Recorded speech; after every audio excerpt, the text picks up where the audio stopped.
Salud, amigas y amigos de la Iguana.tv. Hoy tenemos con nosotros a Enrique Ochoa Antich, dirigente de la oposición venezolana, del movimiento Juntos, que además forma parte del comando de campaña del candidato presidencial Henry Falcón. Y justamente quiero comenzar la entrevista preguntándote un poco cómo ha sido ese proceso de integración del comando.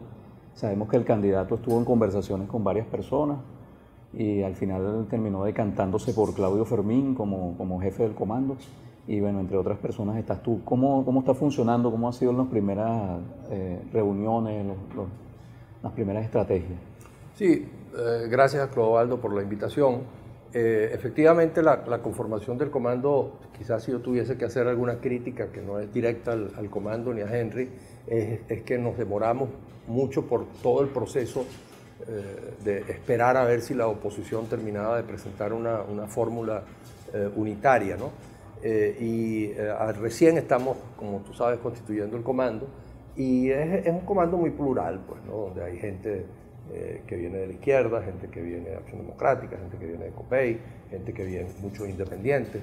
Y a mí me parece que es un comando con mucho talento político. Yo estoy también en la Comisión de Estrategia, aparte de estar encargado del voluntariado. Y bueno, ahí están personas como Rafael Simón Jiménez, Carlos Raúl Hernández, Ricardo Ríos, gente muy talentosa que yo creo que van a hacer un aporte importante. Yo lo que confío es que tengamos el acierto, porque la campaña es muy corta. Ayer decíamos justamente en la Comisión de Estrategia que como Comisión de Estrategia quizás tendremos una o dos reuniones. Decidimos cuál es la estrategia y apostamos a acertar, y si nos equivocamos, porque rectificar en 2 meses ya es prácticamente imposible. Después nos convertiremos quizás en una especie de comisión de respuesta rápida para ir analizando la coyuntura e ir tomando decisiones.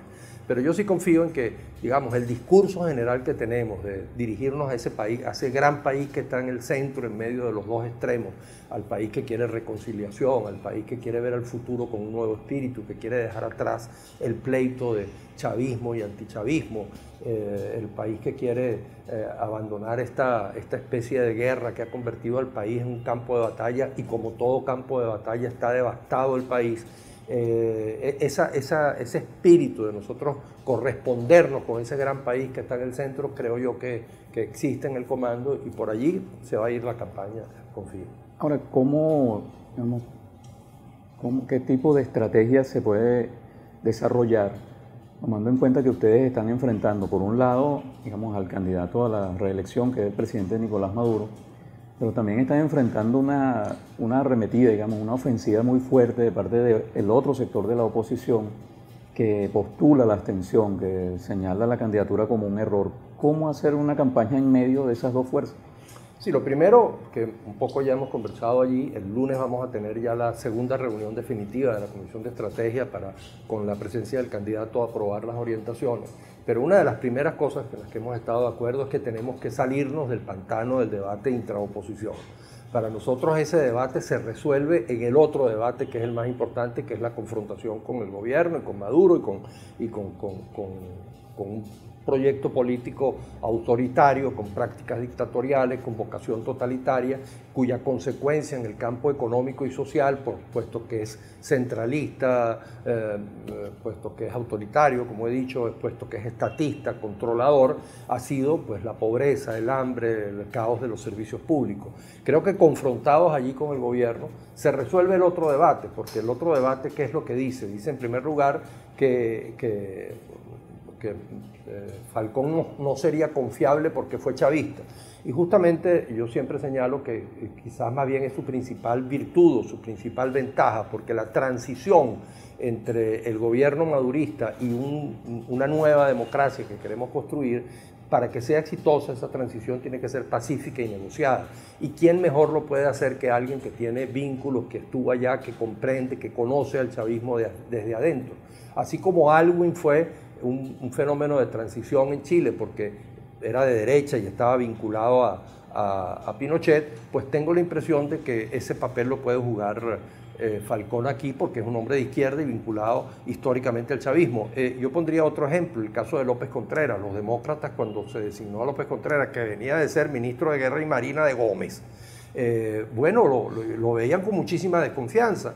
Y resultó que por ser justamente gomecista, por haber sido forjado en el gomecismo, por tener las relaciones y la autoridad que tenía dentro del gomecismo y la capacidad de interlocución con los factores de poder del gomecismo, logró desmontar al gomecismo. Entonces, entonces yo creo que eso lo resolvemos combatiendo con el gobierno.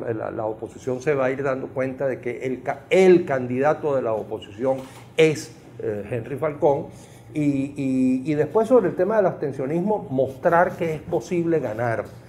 Yo estoy convencido de que, primero, que el abstencionismo militante es un fenómeno de clase media y sobre todo de alta clase media, y si un problema ha tenido la oposición es que ha estado aristocráticamente muy sesgada por la alta clase media. Yo creo que los grandes sectores populares, a los que Falcón les llega muchísimo más que cualquiera de los otros precandidatos que estaban señalados en la oposición, incluso los inhabilitados, creo que ese sector popular es participacionista, quiere votar, no va a perder la oportunidad, la única que tiene, de superar un agobio que padece todos los días y tiene una salida inmediata, que es la salida electoral. Eso era lo que quería precisar.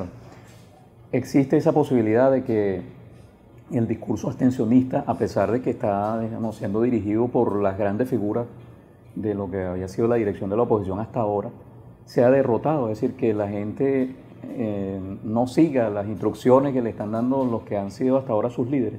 Yo suelo colocar mucho el ejemplo de 1952, cuando aquellas elecciones convocadas por una dictadura militar, no era ni siquiera, porque aquí paradójicamente los que más acusan de dictadura sangrienta al gobierno de Maduro son justamente los que le piden más democracia, ¿no? Entonces es una contradicción en sus términos, ¿no? No participo hasta que hayan todas las condiciones democráticas, y eso se le dice a lo que ellos consideran que es una dictadura. Entonces es una contradicción en sus términos, ¿no? Pero frente a aquella dictadura militar, Acción Democrática, que venía de sacar el 70% de los votos, a la que le acababan de matar a Leonardo Ruiz Pineda, bueno, había convocado la abstención, había sacado el 70%, y era de suponerse que con esa hegemonía, después de un gobierno popular que le había dado el voto a las mujeres, el voto a los analfabetas, todo lo que sabemos, el gran gobierno popular de mediados del siglo XX, pues era de esperarse que la gente iba a seguir la línea política de Acción Democrática, y sin embargo la gente dijo, no, yo voy a votar por Jóbito, y los adecos por abajo votaron por Jóbito. El otro día le estaba dando la cola a la señora que me plancha las camisas, y ella me decía, yo soy adeca, pero yo no voy a aceptar la abstención, yo voto por Henry Falcón. A mí no me gusta mucho Henry Falcón, pero eso es el que hay, y voy a votar por Henry Falcón para salir de esta tragedia que estamos viviendo los venezolanos. Entonces yo tengo mucha confianza de que por abajo, y eso ya se está sintiendo. Yo no quisiera cometer infidencias aquí, pero ha habido muchísimas reuniones del propio Henry Falcón con líderes de la oposición. Yo he conversado también con muchos de ellos, y sabemos que hay una discusión a lo interno de Acción Democrática muy fuerte, que plantea la necesidad de participar, y yo estoy seguro de que más allá de tener o no tener tarjeta, de las siglas o lo que sea, saben que lo que aquí está en discusión no es AD o no AD, sino democracia, dictadura, civilización, barbarie, caos o preservar a la nación, la posibilidad de un golpe de Estado, que sería una pequeña guerra civil con miles de muertos entre los venezolanos, porque cuando alguna gente apuesta al golpe de Estado, creen que es que los militares institucionalmente le van a dar un golpe a Maduro y lo van a sacar del poder. No, es una guerra entre militares chavistas y antichavistas que se puede prolongar quién sabe por cuánto tiempo, porque nosotros no tenemos ninguna garantía de que no somos Colombia. Aquí se puede generar una situación de violencia, y una situación de violencia además que puede implicar lo que sería vergonzoso y penoso para los venezolanos, una intervención militar extranjera, también al costo de miles de muertos. Entonces yo tengo la impresión de que esos adecos que saben que esas son las disyuntivas reales que tienen, van a votar. Creo que hay muchísima gente de Primero Justicia, me dicen en el este de Caracas, que dirigentes de Primero Justicia y de Voluntad Popular inclusive ya están diciendo que quieren votar por Falcón. Entonces yo tengo la impresión de que en la medida en que la campaña se vaya desenvolviendo, se va a ir produciendo una especie de deslave progresivo del abstencionismo, que no tiene destino, que son puros pajaritos preñados. Entonces hay que poner los pies en el piso y escoger. Cuando uno le dicen el abstencionismo, le digo a mucha gente, le digo, ajá, ¿y eso para dónde es? Eso, y la improbabilidad, ¿dónde están los militares? ¿Con quiénes son los que tú vas a dar el golpe? Esto es concreto, hay unas mesas electorales, hay una fecha para las elecciones, hay que buscar los testigos, hay que hacer campaña, Falcón va para Oriente, hay que buscar los votos. Esto es una cosa concreta, tangible, y esa es la vía que yo creo que hay que escoger. A ti te toca específicamente dentro del comando los movimientos sociales, el contacto con, digamos, con los movimientos populares. Hasta ahora la oposición ha manejado el concepto de sociedad civil, pero lo ha manejado como desde una abstracción, como una entelequia prácticamente, ¿no? ¿Cuáles son los reales movimientos sociales con los que cuenta una candidatura como la de Henry Falcón en este momento? En el organigrama están, digamos, varios movimientos, los de siempre en una campaña electoral. Tampoco voy a decir que en 2 meses nosotros vamos a construir un movimiento social alrededor de Falcón. Ahí están las mujeres, los jóvenes, lo que siempre hay en cualquier campaña electoral. En el caso del voluntariado, es básicamente, creo yo que nuestra misión, así lo hemos escrito en el primer documento, tenemos una reunión hoy, mañana, y espero ya que después de Semana Santa tengamos el primer encuentro nacional para juramentar a los comandos regionales, es la de ser la voz de los que no tienen voz. Un poco el canal de comunicación sobre todo efectivamente de la sociedad civil popular, de los barrios, de los sindicatos, de los gremios, que puedan a través del voluntariado poder hacerle llegar al candidato y a la comisión de programa ideas, propuestas, que no tienen por qué ser académicamente estudiadas, ¿no? Perfectamente razonables, que son aspiraciones, demandas, y nuestro deber es ser la voz de esos ciudadanos que generalmente no tienen voz en una campaña. Entonces lograr transmitir esas demandas, y por supuesto ya le corresponderá al candidato y a la comisión de programa revisarlas, ver, adecuarlas académicamente, construir, hacerlas formar parte del programa de gobierno. Vamos a plantear una situación hipotética. El candidato Henry Falcón gana las elecciones y comienza su gobierno. ¿Qué preservaría, en tu juicio, qué debería preservar de lo que ha sido estos 19 años de revolución? ¿O no hay nada que sea digno de preservar? No, claro que sí. Yo creo que la sensibilidad social, yo no comparto con la oposición esa visión que siempre han presentado de que todo lo que era programas sociales en Chávez era solo el cálculo maquiavélico, ¿no? Mefistofélico casi, de un tipo que lo único que quería era preservar el poder, y por eso aprobaba unos programas sociales para engatusar a la gente y tenerlas a su disposición. Yo no digo que eso no existía. Chávez, igual que Pérez, son esos personajes de la historia que tienen las dos almas, ¿no? Son grandes y miserables al mismo tiempo, ¿no? Quieren la gloria y son capaces de matar por el poder, ¿no? Son personajes muy polarizados, ¿no? Hay otros que son, a pesar de todo lo que se le dice a Betancourt, pues son como más equilibrados, ¿no? Hay otros que son muy polarizados, ¿no? Pero en todo caso, yo no creo que eso sea verdad. Yo creo que en Chávez había una sensibilidad real. Yo creo que él quería ayudar al pueblo. Lo que pasa es que de buenas intenciones está empedrado el camino del infierno. Entonces, claro, si tú llegas y dices, yo quiero ayudar al pueblo y agarro todo el dinero del petróleo y lo transfiero, como efectivamente hizo Chávez, y con el petróleo a $100 agarraba el dinero y era una transferencia directa de capital a los más pobres, claro, los pobres subieron y mejoraron. Pero eso es insostenible en el tiempo. Un pequeño, como ya ocurrió en el pasado, que esa es una de las tragedias, que la Quinta República en buena medida reprodujo cosas de la democracia puntofijista. Eso ya lo vivimos con Lucinchi y con Luis Herrera. Un pequeño parpadeo en el mercado petrolero internacional derrumba una economía frágil y ficticia como han sido las economías venezolanas. Entonces, esos programas sociales yo sí creo que hay que mantenerlos, la sensibilidad social, hay que rediseñarlos, hay que redefinirlos, hay que tratar de que sean productivos, que no sea un dispendio de dinero que esté basado en la producción venezolana. Yo siempre digo con el CLAP, yo recibo el CLAP, y por cierto que ha venido un poco precario últimamente. No sé si es que se roban las cosas, porque no vino ni caraotas ni lentejas, y no vino, ¿qué fue la otra cosa? La última no me vino leche, por ejemplo. Pero a mí me llega el CLAP. Ahora, yo cada vez que abro el CLAP, yo digo, bueno, esta es la prueba más evidente del fracaso de un gobierno, porque yo, gobierno de Venezuela, llego y te digo, aquí tienes, pueblo de Venezuela, una caja con comida. Y yo la abro y consigo pasta de Turquía y de Somalia, leche de Colombia, arroz uruguayo, atún mexicano. Oye, si eso no es la demostración de un gobierno que ha fracasado, que hizo que la sociedad venezolana no produjera nada o muy poco, y que precisamente por eso se produjo esta hiperinflación que tiene agobiados a los venezolanos, incluso pasando hambre a sectores muy vastos de la población venezolana, pues entonces no sé qué se puede decir como fracaso. Entonces yo sí creo que los programas, la sensibilidad social hay que mantenerla, pero hay que volcarse. El desacuerdo que yo tuve con Chávez, cuando Chávez me dijo a finales del 97 que almorzamos en el Tinajero de los Helechos, estaba presente como testigo de excepción el Izarra, el padre. Él llegó y me dijo, nosotros te tenemos entre nuestros planes, me dijo Chávez, ¿no? Cuando nos sentamos. Y yo le dije, Chávez, lo que pasa es que tú no crees en la economía de mercado, yo sí. Entonces es muy difícil que podamos estar de acuerdo. Y ese ha sido el gran desastre. ¿Por qué la izquierda en América Latina, Correa, Evo, todos ellos, los sandinistas en Nicaragua han tenido éxito? Porque han comprendido que los programas sociales tienen que hacerse con base a una sociedad que crea riqueza.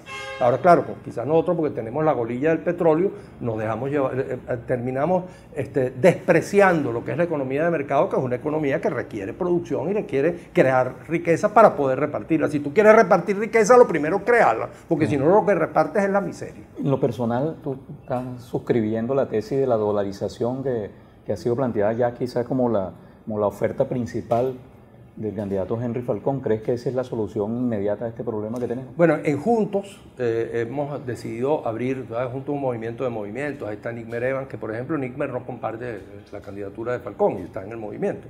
Pero el movimiento Juntos en su conjunto decidió respaldar la candidatura de Falcón, pero dijimos con nuestro propio perfil y con iniciativa propia. Nosotros tenemos 2 meses de haber nacido, un mes que aparecimos en los medios por primera vez, y ese movimiento pues no ha tomado una decisión definitiva sobre el tema de la dolarización. Yo en lo personal tengo pues dudas, como todos los venezolanos. Sé que de partida hay una especie de cesión de una parte de nuestra soberanía a la hora de aceptar la dolarización, porque bueno, no tenemos Banco Central.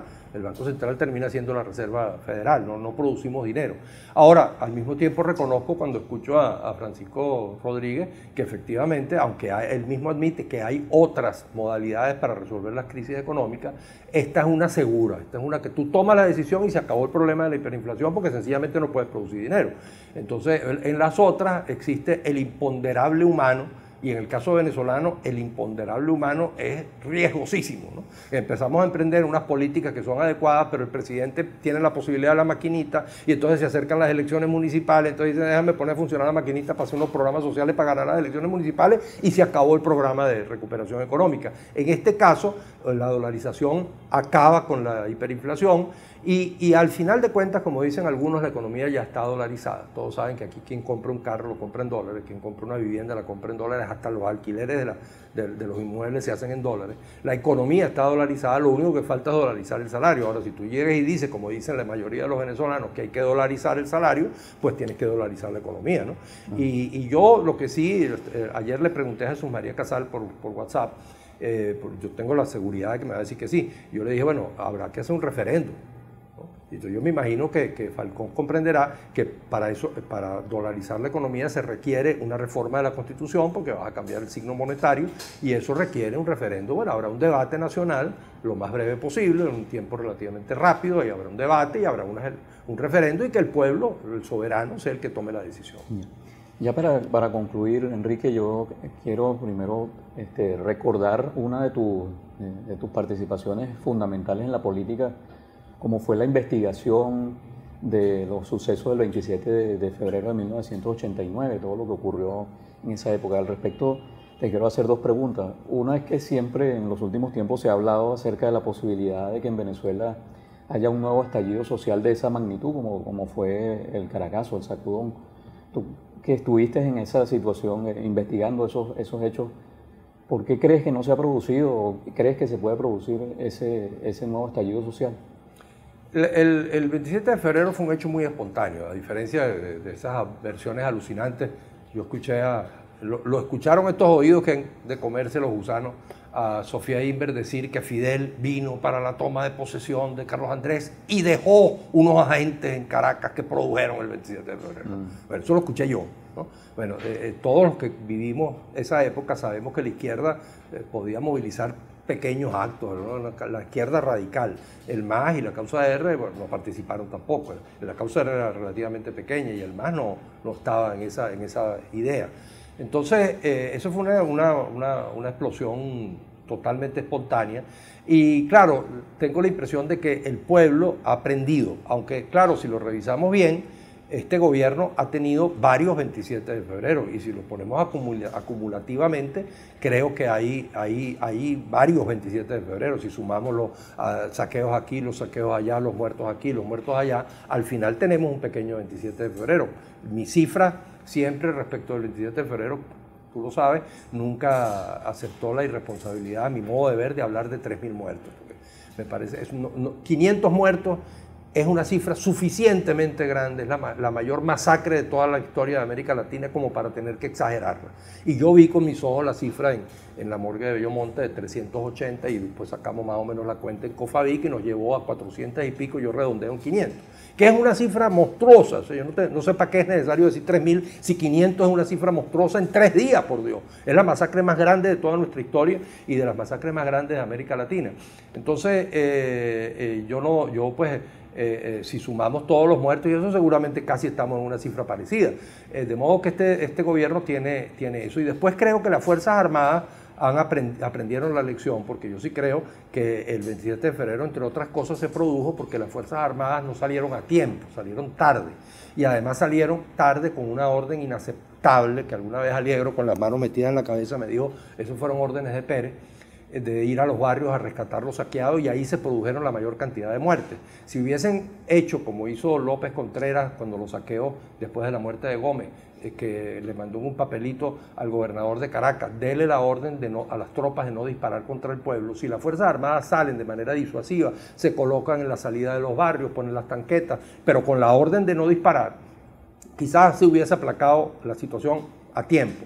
Este gobierno tiene la línea de Chávez: candelita que se prende, candelita que se apaga. Entonces, apenas ocurre una cosa, inmediatamente aparecen las Fuerzas Armadas, reprimen lo que haya que reprimir, pero apagan la posibilidad de que esto se pueda expandir. Entonces yo tengo la confianza de que no se va a ocurrir, pero el caldo de cultivo es enorme. Y en cualquier momento, como esos son hechos que tú no los puedes controlar, nadie controló lo de Guarenas Guatire y después lo que pasó en Caracas y todo, aquí en cualquier momento hay un pequeño chispazo que incendia la pradera. Okay. Y la otra pregunta que te quiero hacer sobre eso es, ya más a título personal, luego de haber participado en esa investigación, de haberle visto esa parte más oscura, digamos así, más tenebrosa de ese sistema político, ¿cómo hiciste luego para sentarte, digamos, en la misma mesa con Acción Democrática, con COPEI, con la gente que había llevado a cabo esa masacre?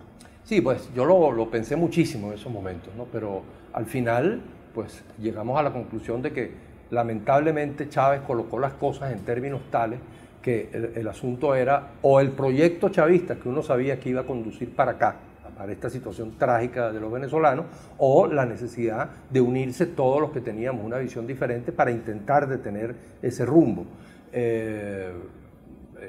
Esa fue, la razón fundamental. Yo, cuando arrancó el gobierno de Chávez, recuerdo haber tenido una conversación larga con José Vicente en la Cancillería, le escribí a Chávez una carta y les dije, ayuden.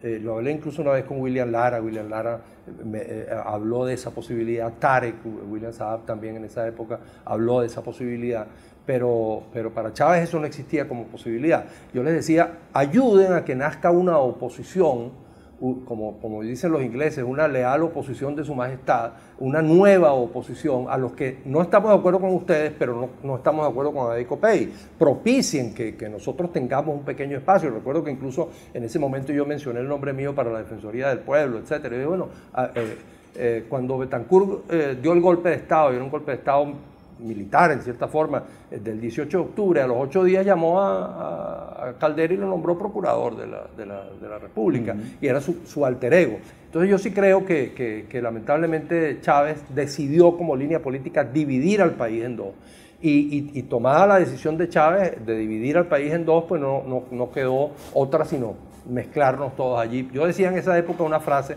los que estuvimos en desacuerdo en el pasado y los que estaremos en desacuerdo en el futuro, tenemos que estar unidos ahorita. Afortunadamente se ha producido un deslinde, vamos a decir, por la vía de los hechos, que coloca justamente la candidatura de Henry Falcón en un universo un poco diferente, de una nueva oposición que están haciendo, que tiene una cierta distinción. Ahora, yo no soy de los que opinan, y muchísimo menos, que éramos felices y no lo sabíamos, ¿no? Todo lo contrario, éramos infelices, y el 27 de febrero y los hechos de corrupción, y había caos en los servicios públicos, etcétera. Eso es así, éramos infelices. Ahora, lo que está claro es que ahora somos más infelices, que estábamos mal, no que estábamos bien, estábamos mal, ahora estamos peor, muchísimo peor ahora. Eso sí, hay que ser justos históricamente y reconocer que por peor que eran los regímenes que nosotros combatimos, arriesgamos la vida, arriesgamos la libertad, estuvimos en la calle, etcétera, todo lo que hicimos, denunciamos hechos de corrupción y todo eso, eso se quedó en pañales. Hay que ver los 24 jeeps de Blanca Ibáñez que tanto denunciamos como un escándalo, es un cuento de niños comparado con los hechos de corrupción que se están observando. Bueno, le damos las gracias a Enrique Ochoa Antich por haber estado con nosotros Clodovaldo. aquí. Gracias.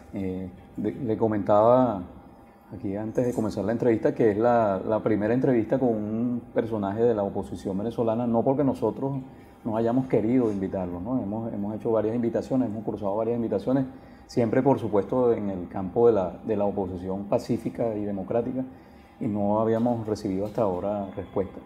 Esperemos además que podamos sentar también aquí al candidato presidencial, Henry Falcón. Y a ustedes, amigas y amigos de laiguana.tv, será hasta la próxima vez.